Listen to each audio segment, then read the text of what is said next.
The large mound where extensive excavations have been carried out. We might mention two names in this archaeological work: Kathleen Kenyon, a British archaeologist, whose work on the south side of Old Jericho is of specific concern to us, and Garstang, a German archaeologist who did some important work on the north side of Old Jericho. Now the mound, or the tell, which they call it, of Jericho, was surrounded by a great earthen rampart or an embankment with a stone retaining wall like a foundation as a base. This diagram will illustrate the construction of this city and its walls. The retaining wall or foundation was some 4 to 5 meters high.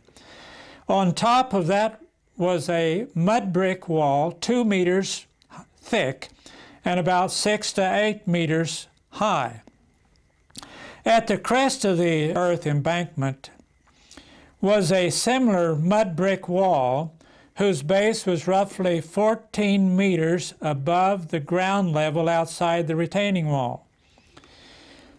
This is what loomed high above the Israelites as they marched around the city each day for 7 days. Humanly speaking, it was impossible for the Israelites to penetrate this impregnable bastion of Jericho.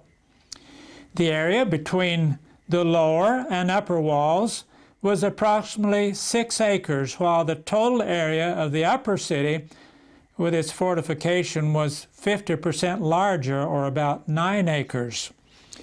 Garstang's work showed that people were also living on the embankment, that is, between the upper and the lower city walls. In addition, those Canaanites living in surrounding villages would have fled to Jericho for safety. Thus, we can assume that there were several thousand people in this city when the Israelites came. The German excavation found that on the north side there was a short stretch of the lower city wall that did not fall as it had all around the city. A portion of that mud brick wall was still standing to a height of over 2 meters. Now, what is more interesting even, that there were houses built against the wall. It's quite possible that this is exactly where Rahab's house would have been.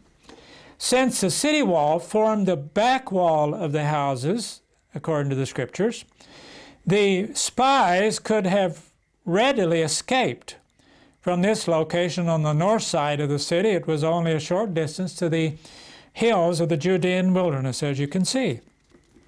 This area was probably like the slum district. Living between these two walls wasn't a very safe place to be living, especially when war comes. So it was apparently a place for very poor people. In Kenyon's work on the west side of the tell, at the base of the retaining wall, she found fallen red bricks piled nearly to the top of the foundation or the retaining wall. And these probably came from the wall on the summit of the bank or the brickwork above the foundation, the retaining wall. After the city walls fell, how did the Israelites surmount the 4 to 5 meter high retaining wall at the base? Well, excavations answer that as well. They show that the bricks from the collapsed walls formed a ramp against the retaining wall so that the Israelites could come from ground level up and over the top. The Bible is very precise in its description of how the Israelites entered the city. It says the people went up into the city, every man straight before him, that is, straight up and over. The Israelites had to go up this ramp, and that is what archaeology has revealed. They had to go from ground level at the base of the tell to the top of the rampart on this ramp in order to enter the city. The Israelites burned the city and everything in it. Once again, the discoveries of archaeology have verified the truth of this record. A portion of the city destroyed by the Israelites was excavated on the east side of the tell. Whenever they got to this level, they found a layer of burned ash and debris about 1 meter thick. Kenyon describes the massive devastation with these words: "The destruction was complete. Walls and floors were blackened or reddened by fire, and every room was filled with fallen bricks, timbers, and household utensils.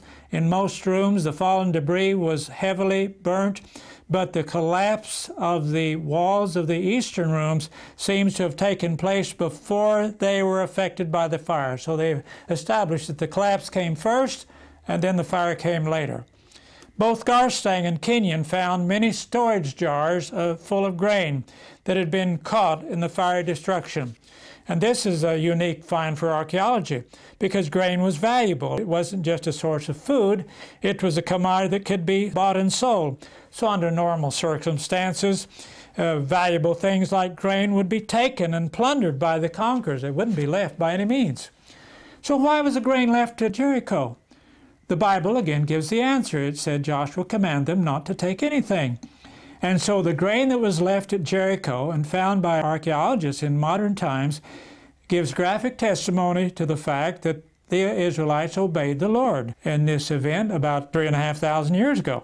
Such a large quantity of grain left untouched gives silent testimony to the truth of yet another aspect of the biblical account. A heavily fortified city with an abundant supply of food and water would normally take many months, even years, to subdue. And the Bible says that Jericho fell after 7 days. So the jars were full of grain. There was an abundant supply, which showed that they hadn't been in a siege very long. Now, look at this artist's reconstruction of the north side of the ancient Jericho wall based on the German excavations. Note the houses built against the mud brick city wall on the lower level, which rests on top of the stone retaining wall, which is like the foundation. The Bible says that Rahab's house was built against the city wall, Joshua 2 and verse 15. The sketch shows how the collapse of a section of the wall could form a ramp over the lower and upper walls. Kenyon and Garstang both theorized that perhaps an earthquake brought about this catastrophic destruction. But whatever agency God used, folks, that it happened at the precise time that the people shouted, and it gave the precise result that God had predicted that it would give. And Israel took the city, and Rahab was miraculously spared.